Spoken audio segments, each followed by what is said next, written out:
रामकृष्ण हरी, स्वागत आहे प्रतीक्षाच रेसिपीमध्ये. आज आपण करत आहोत मस्त असे गूळ आणि शेंगदाण्याचे लाडू. आता गूळ आणि शेंगदाण्याचे लाडू बघा, अगदी लहान मुलांपासून अगदी वयोवृद्ध लोकांपर्यंत सर्वांना बघा. जर हिमोग्लोबिनचं प्रमाण बघा आजकाल फार कमी आहे, तर तसंच प्रोटीनचं देखील बघा प्रमाण कमीच राहते आपल्या बॉडीमध्ये. प्रोटीन तर बघा आपल्याला डेली खाल्लं पाहिजे. तर त्या गूळ शेंगदाण्याच्या लाडूमध्ये काय आहे, तर गुळामध्ये आपल्याला खूप प्रमाणात कॅल्शियम मिळतं, हिमोग्लोबिन देखील मिळतं. तसंच शेंगदाण्यामध्ये खूप प्रमाणात प्रोटीन असतं. आपल्या स्किनला ग्लो येण्यासाठी, ऑइली जर स्किन ठेवायची असेल तर शेंगदाणे बघा अगदी आवर्जून खाल्ले पाहिजेत, अगदी कच्चे असतील किंवा भाजलेले असतील. आता पूर्वीच्या काळी तर ना बघा, आता तुम्ही म्हणाल की उन्हाळा आहे तर गूळ खायचा की नाही, तर गुळामध्ये का तर गुळामध्ये उष्णता असते. परंतु पूर्वीच्या काळी बघा 12ही महिने बाहेरून पाहुणा आला किंवा दमून माणूस आला बाहेरून, तर आपण पूर्वीच्या काळी काय करायचे, तर गूळ पाणी द्यायचे. तर गुळामुळे काय होतं, तर थकवा कमी होतो आणि आपल्याला एनर्जी येते.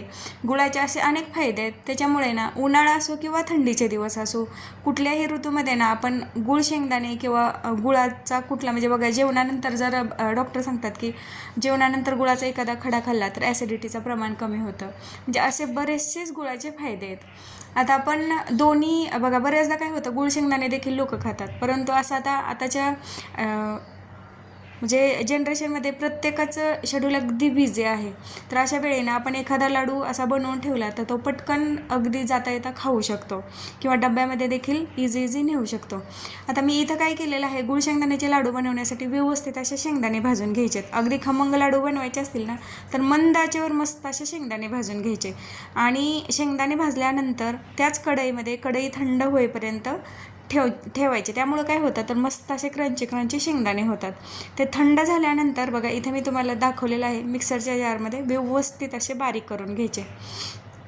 शक्य होईल तेवढं बारीक करून घेतलं ना, आता शेंगदाण्याचे लाडू मस्त असे खमंग असे होतात. अगदी बघा पेड्यासारखे देखील लागतात. आता इथं मी काय केलेलं आहे, 1 किलो शेंगदाणे भाजून बारीक करून घेतले आणि 1 किलोच गूळ, म्हणजे 1 किलो शेंगदाण्याला 1 किलो गुळाचं याचं प्रमाण मी ठेवलेलं आहे. यामुळे काय होतं, तर हे गूळ शेंगदाण्याचे लाडू खूप छान लागतात आणि अगदी बारीक त्याचं जर शेंगदाणे बारीक केले ना प्रथम, तर ते मस्त असे अगदी पेढ्यासारखे लागतात. व्यवस्थित असे शेंगदाणे बारीक करून घेतल्यानंतर 1 किलो गूळ देखील व्यवस्थित असं चाकूने मी कट करून घेतला आणि त्या शेंगदाण्याचं बारीक केलेलं जे कूट होतं त्यामध्ये तो मिक्स केला.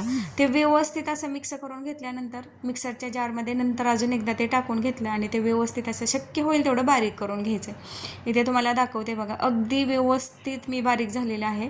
सर्व बाजूनी शेंगदाणे गूळ सर्व आपलं व्यवस्थित असं बारीक करून घेतलेलं आहे.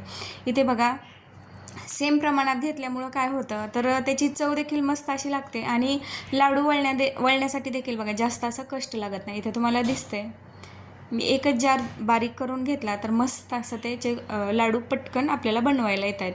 अशाच पद्धतीने मी काय केलं की बारीक केलेला गूळ आणि बारीक केलेले शेंगदाणे होते ते आपण मिक्स करून घेतलं होतं ना, ते सर्व व्यवस्थित असं मी बारीक करून घेतलेलं आहे. हे गूळ शेंगदाण्याचे लाडू बनवण्यासाठी फारसा असा वेळ लागत नाही, अगदी झटपट होणारी प्रोसेस आहे.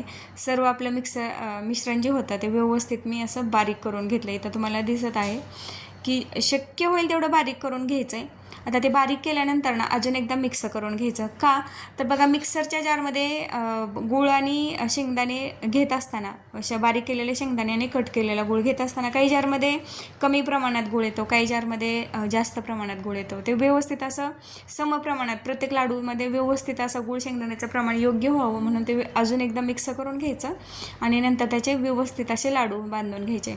आता उन्हाळा आहे तर तुम्ही अगदी छोटे लाडू बांधून घ्यायचे, जेणेकरून बघा आपल्याला पाहिजे तेवढं पौष्टिक म्हणजे गूळ देखील मिळेल आणि प्रोटीन देखील मिळेल. अशा पद्धतीने बघा, तुम्हाला पाहिजे त्या आकाराचे तुम्ही लाडू बांधून घ्यायचे आणि डेली हा लाडू खाल्ला ना, तर बघा तुमची केस गळते असेल किंवा हिमोग्लोबिनचं प्रमाण कमी असेल, प्रोटीन कमी असेल किंवा अगदी बऱ्याच जणांना बरेचसेच प्रॉब्लेम आहेत आजकाल. प्रोटीन आणि हिमोग्लोबिनचं प्रमाण फार कमी आहे.